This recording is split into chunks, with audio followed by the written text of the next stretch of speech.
Just a informational video for you guys. So this is a 6.4 manifold on a 5.7 Hemi.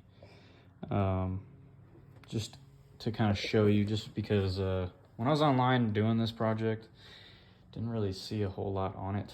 So I'm just going to show you guys the wiring, because the wiring is honestly the hardest part.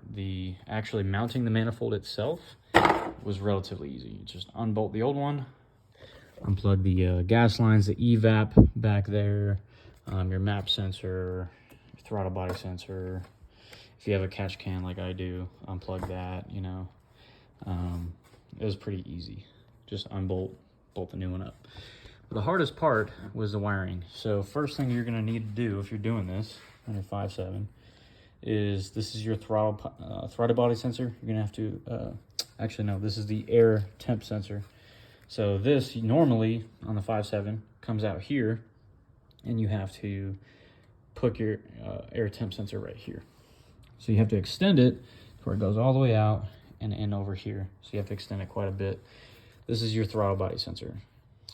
Me personally, I did not have to extend it, but I have seen a lot of people that did.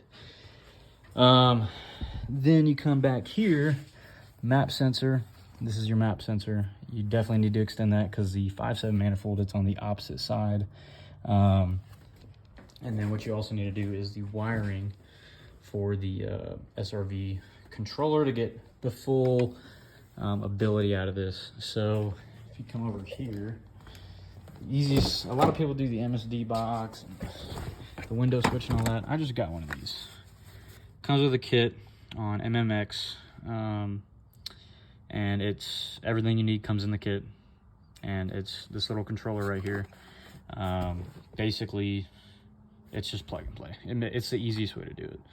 So what you're gonna have to do, I chose to locate it here just so I have easy access to it anytime I want to, you know, maybe reprogram where the RPMs happen, or where the switch for the runners happen. I can just plug it into my computer, you know, and go.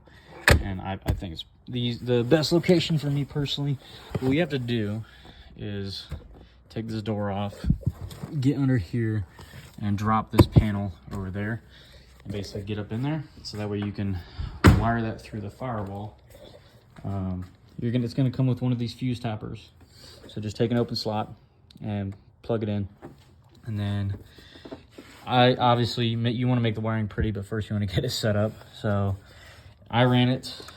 I cut a little hole right here just so that I'm not putting too much pressure. As you can see, there's a little bit of an indentation, so I might have to go back in there. But ran it under here, taped it all along there. Let me zoom out for y'all. And then you're gonna come here, and then I'll pull this all out. There's a lot of excess that honestly I've just been too lazy to fix. But basically it runs out of the fuse box. I know it looks confusing, but over here you have a split, right? Now this is your ground, so I just grounded it right there. Just using existing ground is pretty easy. And then the other end goes out to this wire out here, which if I pull on it, it's actually, you can't see it, but it's back there. The SRV valve actually is on the bottom, so you just plug it straight up in there.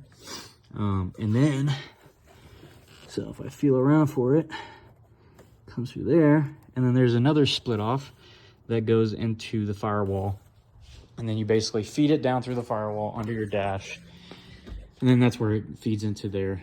I would take this all apart, but basically the part where it goes through the firewall plugs into this red and white. This yellow and green wire for my model of Hemi 2012, it goes into just an open port down there. I don't know what it's called, but it's literally right next to the light. If anybody's having trouble with the wiring on this because they've never wired anything before in their life like me, it's really not that hard. Let me just tuck this back in. It's not that hard. You are going to need some tools, you know, wire strippers, stuff like that.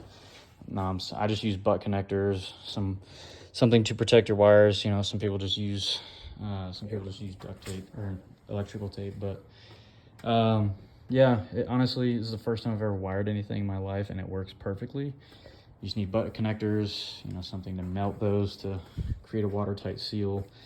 But it's really not that hard. So don't be afraid to do it. Extending the wires isn't as bad as you think it is.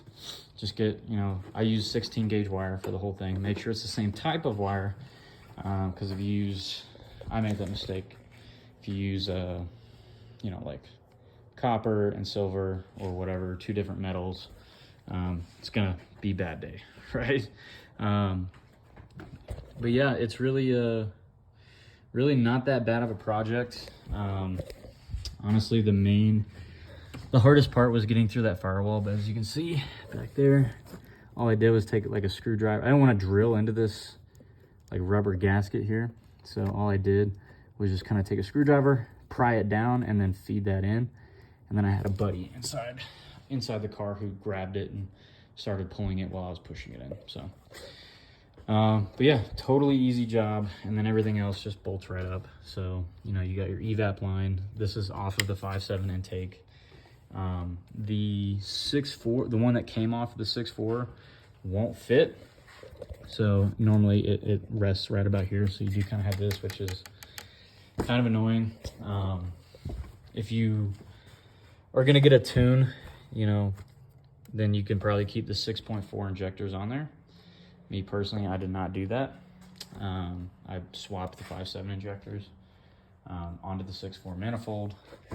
This is a BVK 90mm throttle body. It fits right up. That was built for the 5.7, so same thing.